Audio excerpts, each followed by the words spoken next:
Her eyes were closed. Her body was still warm. No pulse I can feel. It was a dark room. Her family were on her way to the hospital. Maureen died in front of me. And I felt happy. Now I know what you're thinking. Up till now, I looked like a sane person. You also heard the word doctor. Why is he happy? You see, death, dying, the inevitable fate, when we cease to exist, we don't like to talk about it. Yes, death is romanticized. In Hollywood, we see the hero or their partners, their companions die through a struggle and eventually through some extraordinary weaponry, and they seem to always have this extra long life, just enough so they can give you that last quote that means so much. In religion, we see noble deaths when we face our enemies, and we see deaths of people who face their enemies and they utter the last words, and their words are always that of the principle which they lived in. We see the media amongst today, every other day, death through militia, through terrorism, death through natural disasters.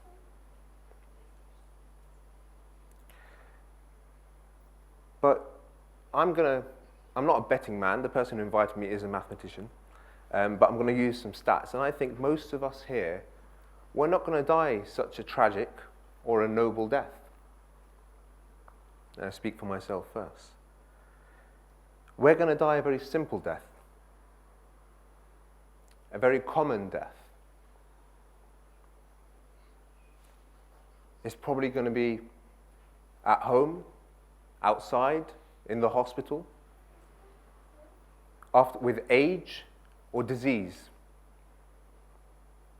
And we don't like to talk about that death.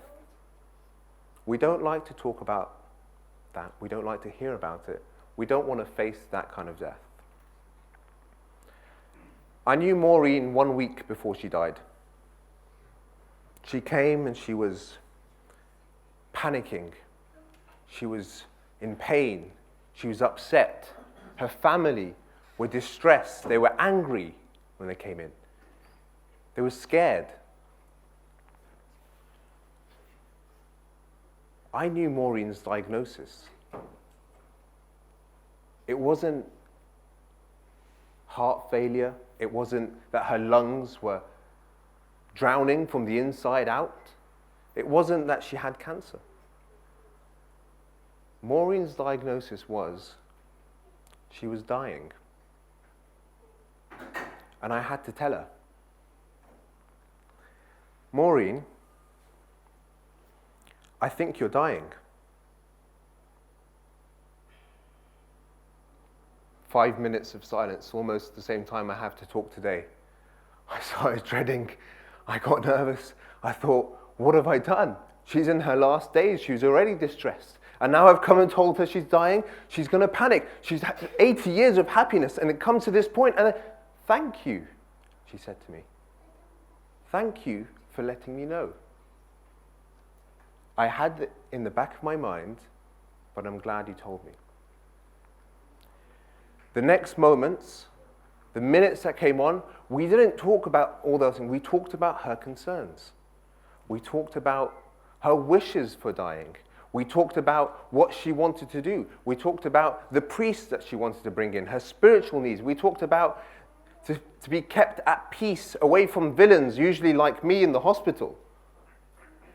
We talked about what she wanted her family to know, and we talked about what happens to her body.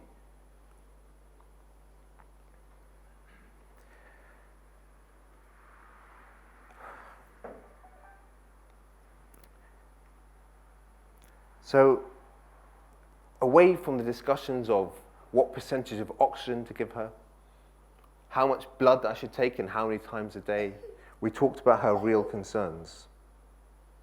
But I didn't want to diagnose Maureen as dying.